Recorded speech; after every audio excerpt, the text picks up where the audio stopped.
What's up? How are you, man? I'm doing good. How are you? Good, good. Nice meeting you.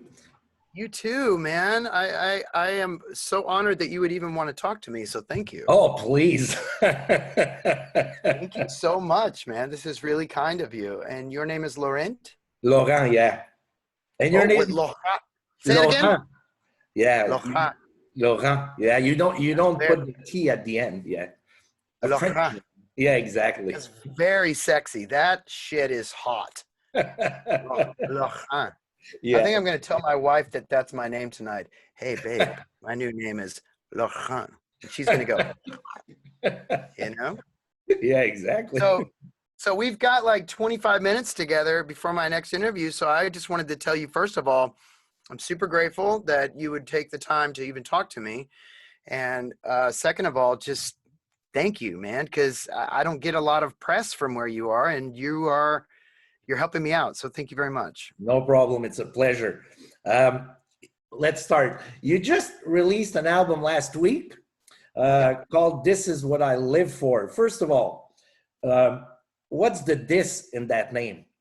You're living for what? This is what I live for is the peace that I find in the person that I'm in love with. I love who I am these days.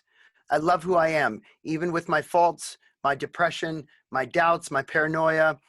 They're all beautiful. And I'm no longer a victim to them. I'm not going to whine about hate me today, hate me tomorrow. I'm not going to tell you to into the ocean and end it all. Which are beautiful songs. And I don't look back on the past, but I love who I am today. And that includes living with depression and how it affects my relationships, my intimacy, my marriage, uh, my friendships, the way I see life sometimes. Um, but they're all so romantically combined, and they're all so nostalgic, like Christmas waiting for Santa Claus, or like a winter walk when you're a kid and you smell snow before it comes, or like rain before it rains, you smell, or burning leaves. That's how this album makes me feel. So all of that wrapped up, the sadness, the glory, the color, the beauty, the hope, the tragedy, all of it is who I am, and I'm finally at peace with it, and I love it. So that is what I live for. The fact that I am just this very, very, very strange individual, but I love every second of it. Yeah. It's your 10th album and 25 years career for Blue October. Right. Was that a special album for the 10th album and the 25th year? It is. It is. But my job is to always, first of all, make the best album. It has to beat the last album. So whether or not this was my 25th album or 26th album, it has to be better than the last. And I'm sorry, a lot of bands say, my new album's the greatest thing ever. My new album is the greatest thing we've done so far. Yeah. It might not be the greatest thing ever, but it has to be. I'm such an OCD weirdo when it comes to music that if it wasn't better than my last album, I wouldn't put it out. So 10th album, I'm so happy this is our 10th album, because this album is like my Cure's Disintegration album. When the Cure put out the Disintegration, I was like, what in the hell? That's what I want people to say when they hear this album. Yeah. Are you always the same? Are you always anxious when you release every album, or it's different for this one? Like I said, this album is about all aspects of me, the good and the bad, and I embrace them all, and they make me who I am, this odd, colorful guy who I used to hate and now I love.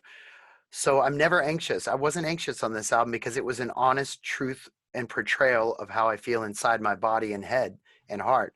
So I was just couldn't wait to share it. You know how when you watch a documentary and sometimes you're like, that was brutal. I could barely watch it, but it was good. Or when you're Yeah. like, this is so honest. Holy shit. I don't know if I should be watching this, but that shit's good. Like that's what I want. I don't necessarily want people to be like, it's the best. It made me shake my booty. It made me, I just want people to be like, I get it, bro. Wow. Way Yeah. to go. How's the reaction so far? Awesome. Yeah. Knock on wood. Check it out.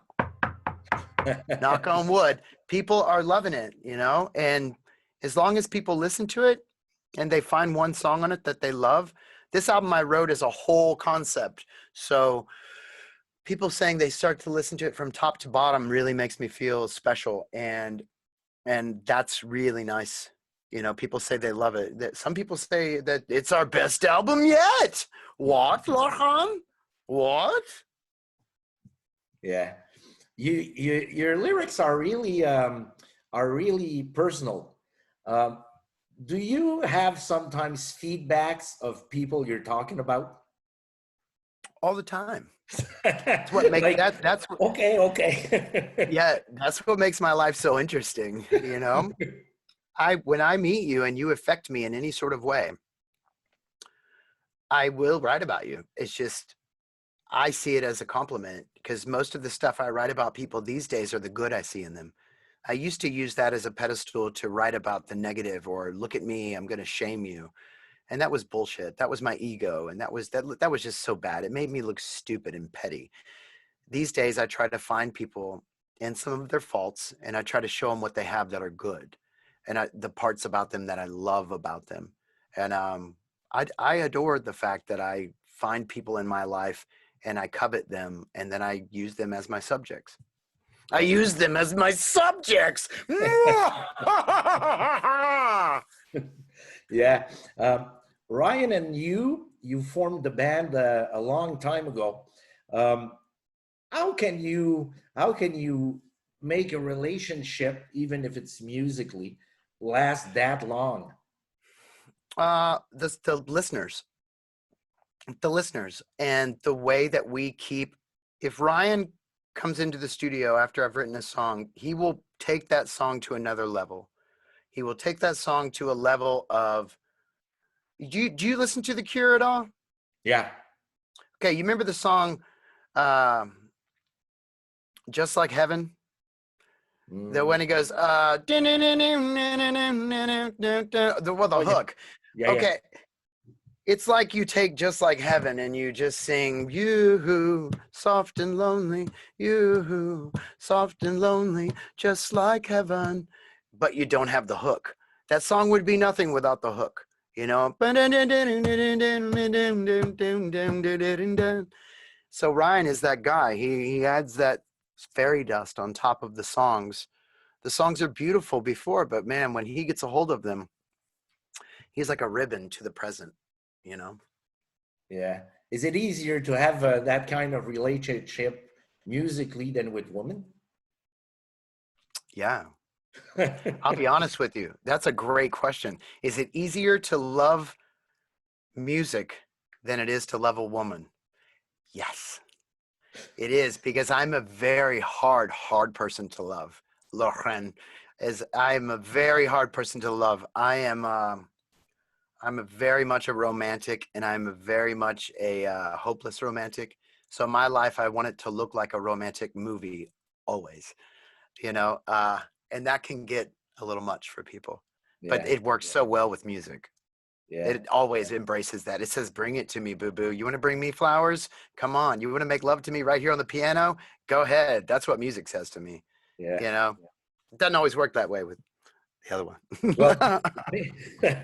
maybe it's going to be easier to love you tonight when you're going to say, I'm Laurent. Yes, it. I'm going to go in. I'll be like, hey, baby, my name is Khan. And she's going to be like, meow, meow.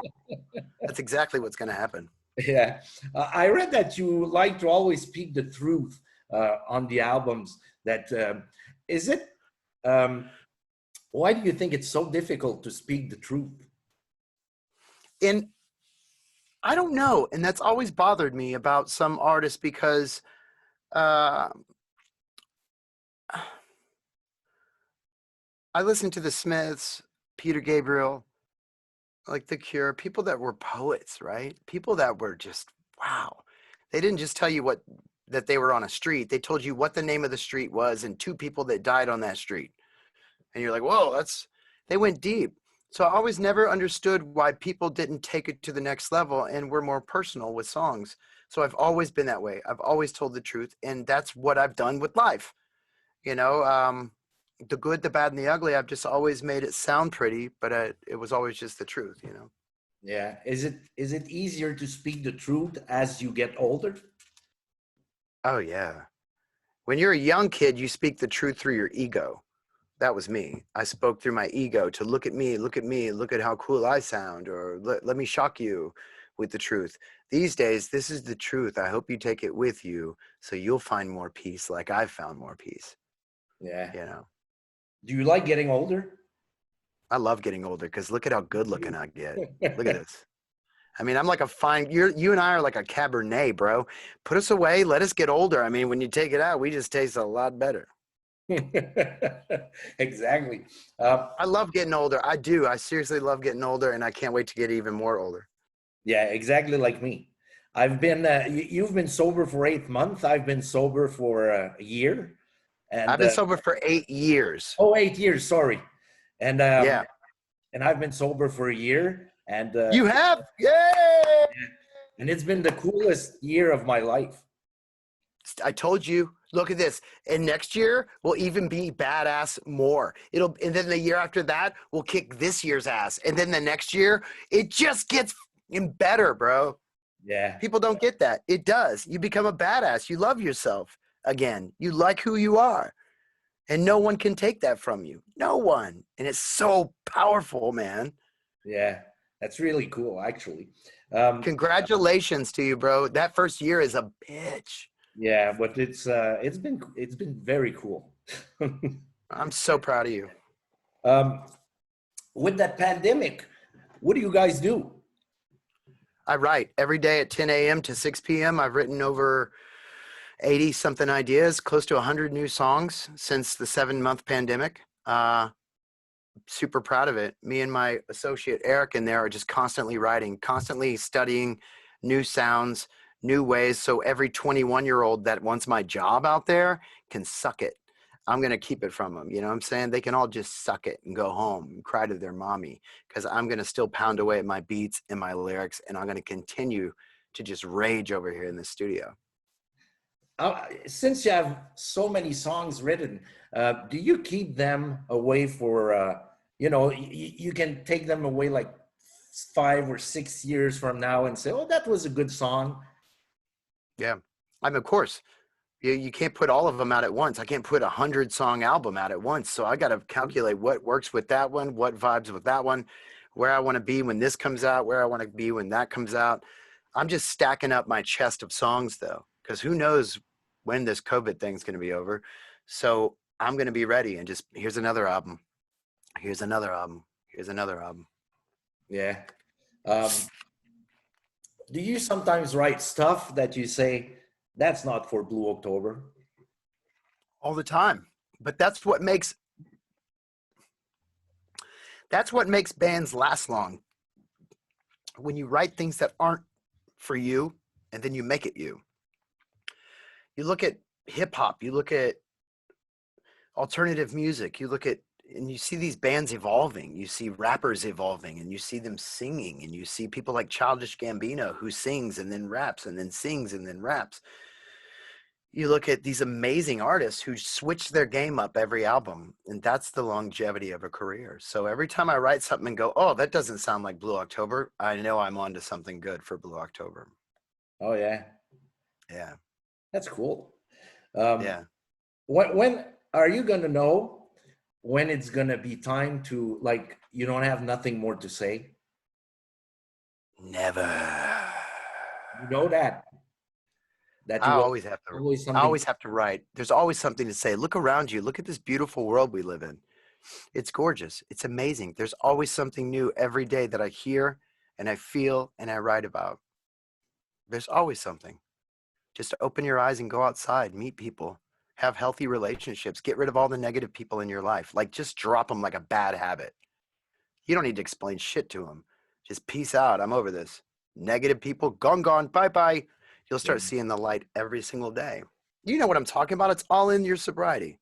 yeah, true. Did you see the change between before sobriety and after musically? Oh yeah, it's better now.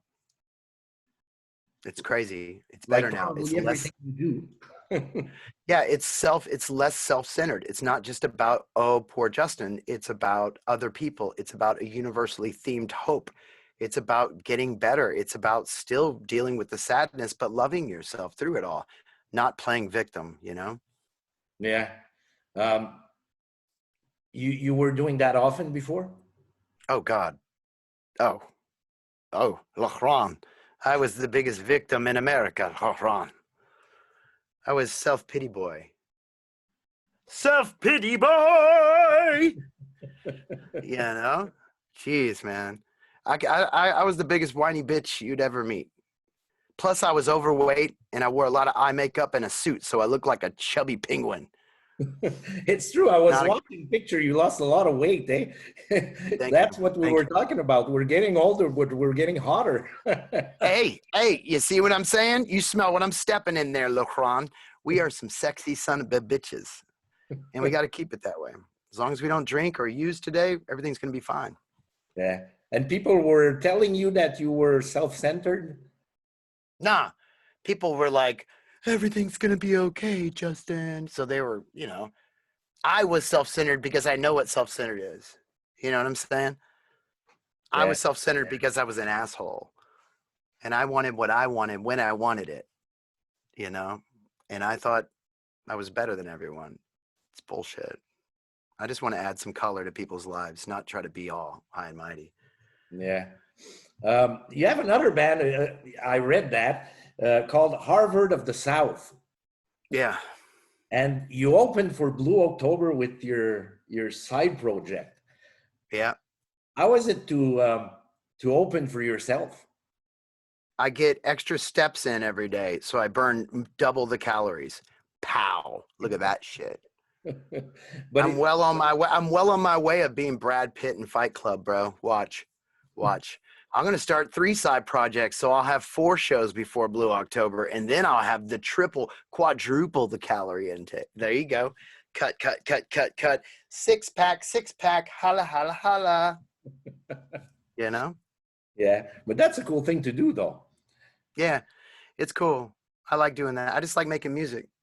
I just love making music. I love being on stage, and whatever I can do to stay connected to people and be a positive light for people, I'll do it without attaching my ego in any kind of way, you know? Yeah.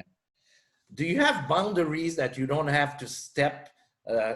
Because when you write for Blue October, do you have a path that you can't? I won't go heavier than that, or I won't go. Nope. No rules. You can visit any genre. You can do any genre. That's what I don't get about most bands. They stick to one genre. Like, that's so boring. Do as much as you can, you know? Yeah. What's next for Blue October? Get more handsome, uh, like you. Continue to write music, continue to put out good music, um, continue to promote this new album. This is what I live for, and stay positive and love everyone around you and keep the negative people way over there. And when are we going to see you in Montreal? Because Dude, you're as soon coming as to there's, Toronto. I know as soon as there's a vaccine, you're going to see me in Montreal and I'm going to give you the biggest recovery hug there ever was. That's cool. I'm going to give you a big old hug and you're going to hold me and we're going to like stand there for a second, just hold each other like that. It's going to be so good, Lachlan. And I'm going to whisper your name like this, Lachlan, Lachlan. And it's going to be so cool. Because you're going to Toronto. I saw that you're going many times to Toronto and never to Montreal. We will come to you, we will come to you, Lachlan, I promise. Good. Yeah. It's been nice talking to you, Justin. Your album is Thank amazing. you. Oh, yeah. The album cover. Can you talk to Yeah. me about it? It's amazing. It was a painting a gentleman did by name of Philip Nichols, and it was a self-portrait of me. So it was me at first. And it was just a picture of me. And it was nice, but it was me. I was like, this is weird. I can't have me on the front cover. So I said, hey, Philip, I need you to destroy me. I need you to destroy everything about me on that. Take me apart. So he would start out with my forehead and he would listen to a song or two. Then he'd start out with my eyes. in my ears than my mouth, and he just pulled me apart. And that's kind of what the album feels like, you know. Yeah, But romantically. Yeah, but it's a great album, great cover, and let's hope that we're going to see you soon in Montreal. And So we can hold each other. yeah, exactly. Laurent. Oh, Laurent, I love you, Laurent. You smell like cedar and man. All right, buddy. You have a great day, and you call me if you ever need anything, okay? No problem, and we'll see you soon. Let's hope after all that shit is gone. That's right, that shit. Screw that shit. All right, buddy. You take care. Ciao. Thanks, eh? All right, buddy. Ciao. Bye.